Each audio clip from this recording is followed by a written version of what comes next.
Rafaela, sot ishe këtu në eventin e Kardinalit edhe ti po luaja piano. Po luaja piano, po? Është vërtet. Si erdhi kjo që ti të...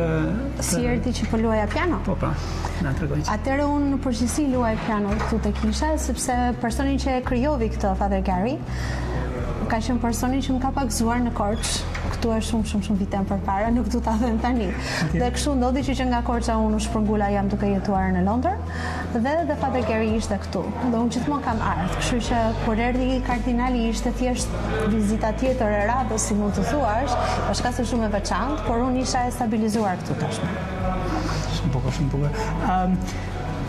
Sa rëndësishme është ardhja e Kardinalit të komunitetin shqiptar këtu në Londër, edhe kishte në ndryshim sot, domethënë kishin ardhur më shumë njerëz sot apo ishte kështu vinë gjithmonë, sepse për mua ishte era parë që vite kjo kish.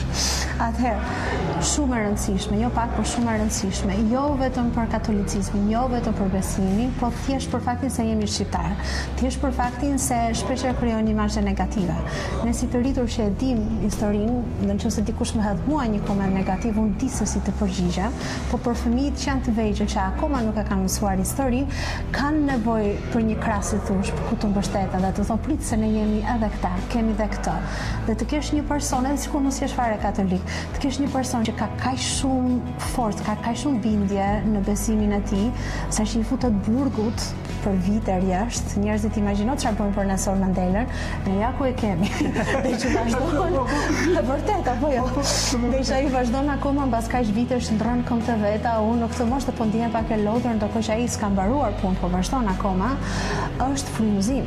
Jo për ne, po sidomos për brezin e ri, që të kenë mundësi të thonë ekzisto ka njerëz të tillë. Domethënë, bëhen si thua shembull për komunitetin, bëhen frymëzim përveç faktit pastaj se çfarë kënaqësi shpirtërore që të sjellin ata kur ti ndihesh që dëgjon meshën e tyre dhe gjërat e tjera. Po e kam nga aspekti njerëzor. Më kupton se jam e sigurt të tjerët kanë folur për aspektin shpirtëror.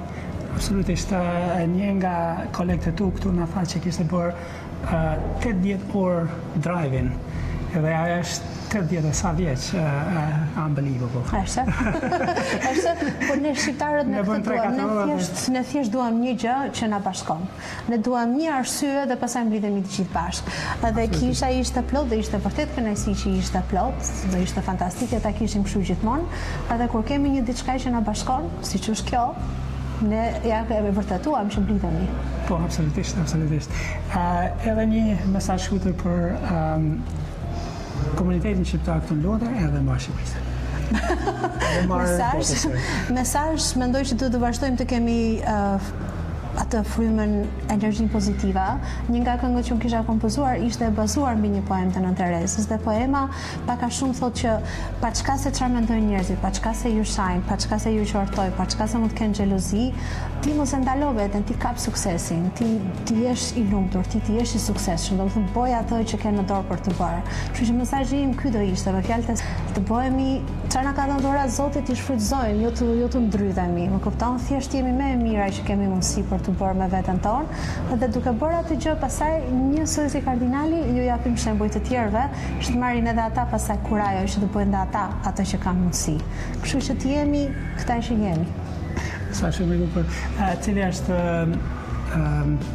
eventi i radhës tash? Ku shkon? Javën që vjen kemi mesh përsëri. Këtu apo në një? Besoj se është në Pimlico. Në përgjithësi janë dy vende. Një e kemi këtu në Pimlico dhe tjetra është në Wood Green, po besoj se këtu është apo jo. Saktësisht këtu. 47 Cumberland Street, Pimlico, London. Gjithë janë të mirëpritur. Faleminderit shumë, kishte shumë fantastike Olympiana.